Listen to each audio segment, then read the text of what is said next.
Hi hello అండి, welcome to Avanthi లాక్స్ and home tips. మీరంతా మధ్యాహ్నం భోజనం చేశారా? నేను కూడా భోజనం చేసి ఇప్పుడు ఈ వీడియో పోస్ట్ చేస్తున్నానండి. కొంచెం టైం కుదరక వీడియోని ఎడిటింగ్ చేయడానికి మార్నింగ్ తీసిన వీడియో ఇదైతే. ఈరోజు నేను టిఫిన్కి వచ్చేసి ఇడ్లీ వేసానండి. ఎక్కువగా దోశలే వేస్తుంటాను, ఇడ్లీ అప్పుడప్పుడు మాత్రమే వేస్తాను. ఈ ఇడ్లీలోకి చట్నీ మాత్రం నేను ఎండుమిర్చి చట్నీ మాత్రమే చేస్తాను. ఈరోజైతే ఇలా ఫ్రై చేస్తున్నాను, కానీ కొంచెం ఆయిల్ వేసి ఫ్రై చేశానండి. 4 మాత్రమే ఎండుమిర్చిలు వేసుకోవాలి. కొంచెం ఘాటు ఎక్కువగా ఉంటాయి కదా ఎండుమిర్చీలు. దోశల్లోకి అయితే పచ్చిమిర్చిలో చట్నీ ప్రిపేర్ చేస్తా, కానీ ఈ ఇడ్లీలోకి మాత్రం నేను ఎప్పుడైనా కానీ టమోటాలు కూడా వేసుకొని టమోటాలలో కొంచెం చింతపండు వేస్తానండి. కొంచెం మాత్రమే చింతపండు వేసి ఆయిల్ వేస్తాను. ఇవి అన్నీ మగ్గడానికి వాటర్ కూడా వేసి ఒక ఉల్లిపాయ మాత్రం కట్ చేసి వేసి కొంచెం సాల్ట్ వేసి అంతా కలిపి ఉడికిస్తానండి. ఎందుకంటే టమాటాలు మెత్తగా మగ్గిపోతే చట్నీలోకి చాలా బాగుంటాయి. ఇంకొకసారి నేను మీకు వేరే విధంగా చూపిస్తానండి. ఎందుకంటే ఇప్పుడు మనం టమోటాలు ఇవన్నీ కూడా కొంచెం వాటర్ ఆయిల్ వేసి ఉడికిస్తున్నాం కదా, వాటిల్లోనే ఎండుమిర్చిలు కూడా వేసి ఉడికించుకున్నట్లయితే ఇంకా చాలా టేస్టీగా ఉంటుందండి. చూడండి, పిండి అయితే ఇడ్లీ పిండి ఎలా ఉబ్బిందో. పర్ఫెక్ట్గా మనం నైట్ టైంలో మనం ఎంత టైం వరకు పప్పు నానబెట్టుకోవాలి ఇవన్నీ కూడా ఈ నెక్స్ట్ వీడియోలో చెప్తానండి.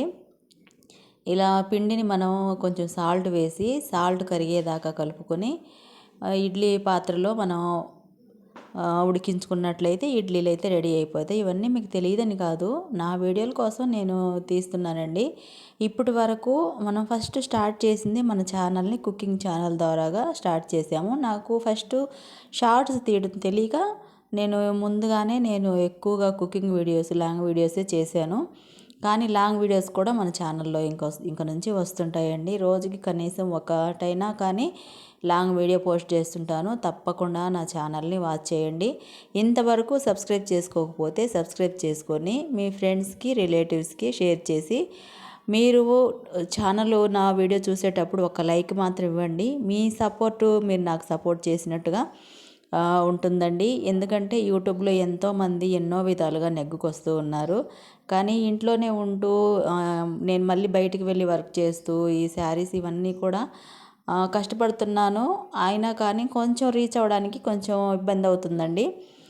పర్లేదండి, నిదానంగానే రీచ్ అవుతాను. ఎందుకంటే మనం ఒకసారిగా 10 మెట్లు ఎక్కడం కంటే నిదానంగా ఒక్కొక్క మెట్టు ఎక్కితే అలసట అనేది ఉండదు కదా.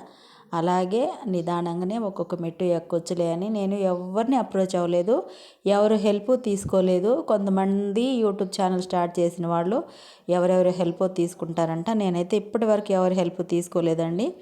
కానీ నాలాగా యూట్యూబర్స్ ఉన్నారు కదా లేడీస్ అందరూ, వాళ్ళని మాత్రం నేను ఇన్స్పిరేషన్గా తీసుకుంటాను.